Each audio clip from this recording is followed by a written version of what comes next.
So we got into Miami, which is the Jags week 1. We already discussed that. As far as with Miami, like I said, I am taking Miami because I'm going to give them the edge competitively. And, they're going to be in Miami. Miami's a different animal. The Dolphins play with a lot of aggression. They play fierce. Everything just gels for the Dolphins when they're at home. So I definitely think that, the Jags could be in trouble. But, the Florida boys, they go at it. It could be a fight for sure. But I do have the edge for Miami. After that is going to be Cleveland, the Browns, right? Now, this could be a good one. Both, have good defenses. The Jags, the Browns actually have one of the best. So this could be one of those games where, it's a dogfight for sure. But to me, in this game, it's going to be who has the heart, who has the most fight. And to be honest, I think this Cleveland team is probably just a little bit more. But the question is going to be whether or not Deshaun Watson is all there. Based on that, if Deshaun's clicking, yeah, I'm giving the edge to the Browns. If Deshaun's not playing at the level that we need him to, then yeah, I think that the Jags will just walk all over him. But with that said, I'm going to take the Browns for week 2. Week 3 against the Bills. We know that the Jags have had the Bills number. And it's kind of crazy because there'll be certain situations where you kind of just have a bad feeling. Bills, Jags, especially in the overseas situation, it's kind of like, okay, what are we expecting out of these Bills and what are we expecting out of these Jags? And then it turns into this super low scoring game. And the Bills end up losing because of some crazy coaching situation. Jags versus Bills is a 50-50 for me. Even though the Bills are at home, Highmark Stadium gets crazy.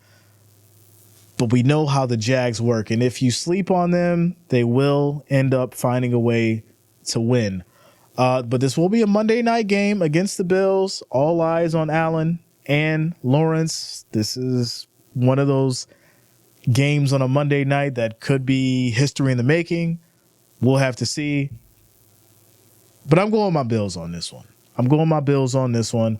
Not only do the Bills play their heart out in Highmark Stadium, but you put Josh Allen with all eyes on him on a Monday night against a team like the Jags at Highmark Stadium.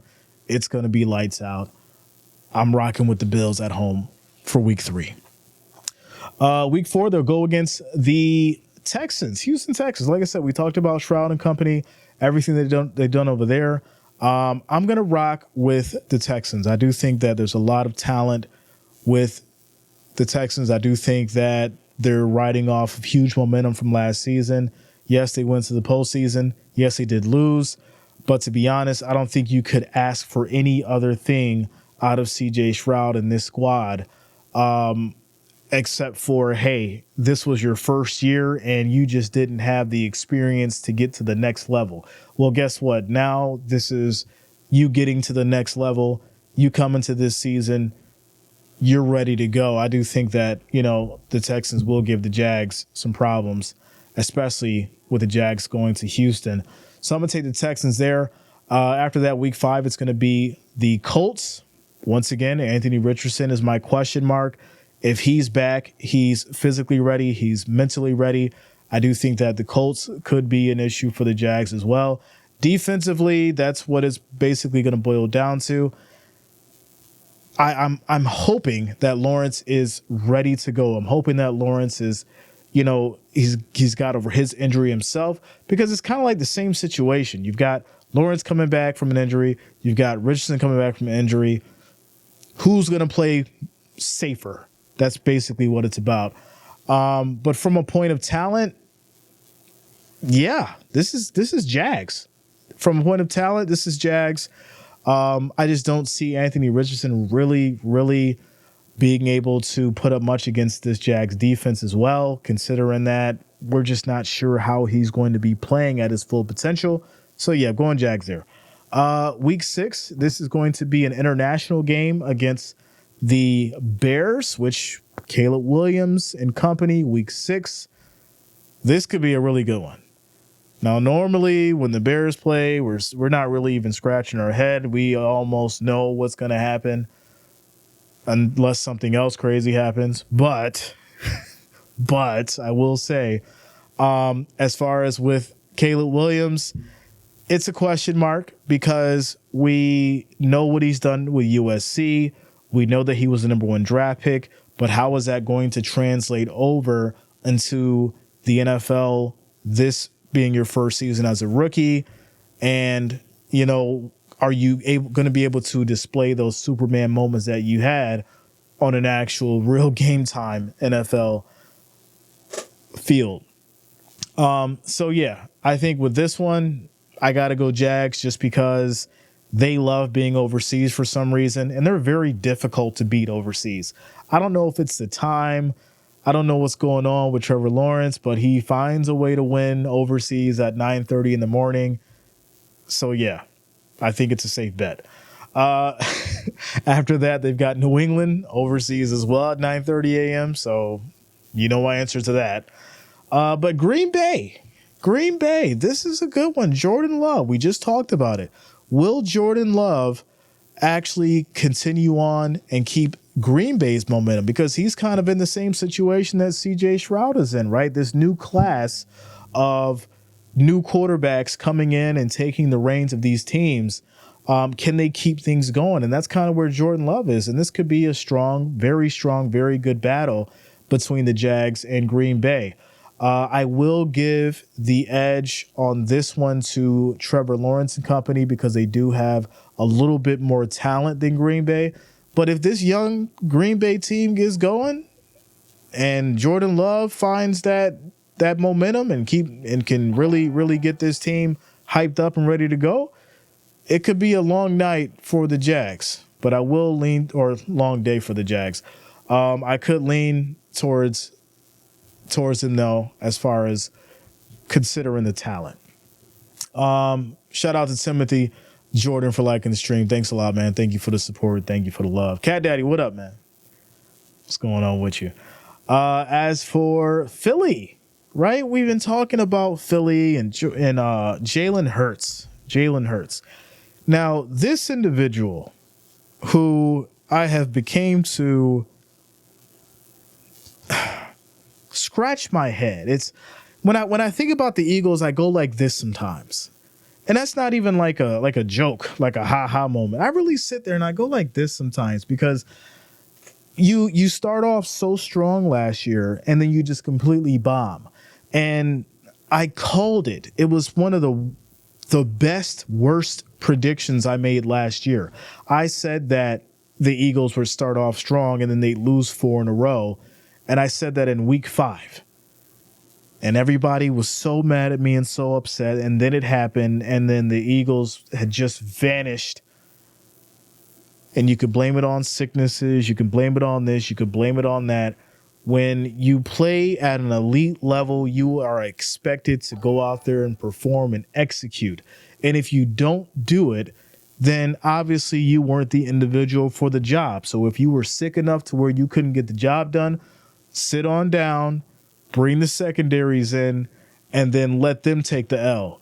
I'd rather you do that than you go out there and you try to win and you don't win and then you blame it on because you were sick. I think that's stupid. I don't like it.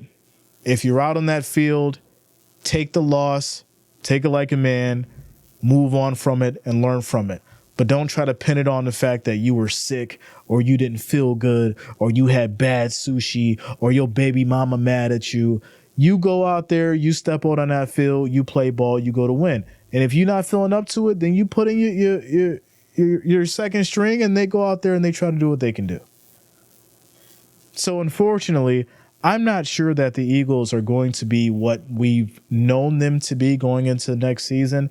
And, this could be one of those games where Eagles fans are highly upset because of Trevor Lawrence going into Philly and dog walking their ass. I said it. That's right, I said it. After that, it's going to be the Vikings. So they're going up against the Vikings. Yeah, JJ McCarthy, Sam Darnold. I did see some tape on JJ McCarthy. They said that he's doing, fairly well. Do we trust Sam Darnold with these Vikings? Is Justin Jefferson going to be able to link up with him the same way that he was with Kirk Cousins? The same thing with JJ McCarthy. He's a rookie. He's new. I do definitely do think we'll probably see both of them have their moments, but there's a shadow over the Vikings right now. I'd like to see what they're going to do, and get into my week 9 or my week 10 predictions after week 9 and have a better idea. But for right now, I just can't tell you that I trust Sam Darnold or JJ McCarthy yet to say that the Vikings would have a win over the Jags, considering the experience factor. So I got to go Jags for week 10. Week 11, Detroit. I like the Lions. I like Jared Goff. I like Gibbs, Montgomery, everything that the Lions have going on. The defense, Dan Campbell's crazy ass making ridiculous decisions on 4th down. I love it because it raises my blood pressure for you Lions fans. But with that said, the firepower and everything that comes with the Detroit Lions is unmatched. I think they're in another position, kind of just like the 49ers and Dallas. And, I think the Lions are going to come into this year still riding on that momentum. And it's going to be tough for the Jags. But if they can beat Detroit, I think that says more about the Jags than it does Detroit, because that would mean the Jags absolutely mean business if they can beat Detroit in Detroit. But I got to go with the Lions on this one just because of the firepower. So I'm going Lions. But if the Jags can beat them, then we know the Jags mean business. After that, it's going to be week 12, bye week. Week 13, Texans. We've talked about the Texans, CJ Stroud and company. I think Stroud has a lot of firepower. Going against the Jags, I do think this is going to be one of those situations where obviously best team wins, but who makes the least amount of mistakes? And CJ Stroud, he's been playing some mistake-free football. Trevor Lawrence, we know he can get out there and do what he does, but he'll get frazzled. He'll get sacked. We've seen it plenty of times. That offensive line is a big problem. I'm leaning and I'm giving the edge to the Texans on this one for week 13. Week 14, I'll give it to the Jags. Notoriously over the years, we know that the Jags has had the Titans number. Week 15 against the Jets, Aaron Rodgers. That's everybody's question when it comes to the Jets. What the hell is Aaron Rodgers going to do? This could be a toss-up 50-50 for me, depending on how Aaron Rodgers is doing. Raiders, I can see the Raiders actually being a problem for the Jags, considering the defense punishing, Trevor back there. It could be a problem. You in Vegas. Are you going to put all the chips on the table, or, is the house going to win? I think the Raiders could cause a real issue with these Jags, and Lawrence may have some trouble with the defense, so I'm going to lean more towards Vegas there. And then week 17, they'll go against the Titans for a nice little rematch. And then week 18, a rematch against the Colts, and that is your Jaguars 2024 schedule. For the most part, this is another one that is very challenging. If the Jags are going to do anything this year, they're going to have to put in some work. You've got the Dolphins. Week 1, you've got the Browns, the Bills, the Texans, Colts.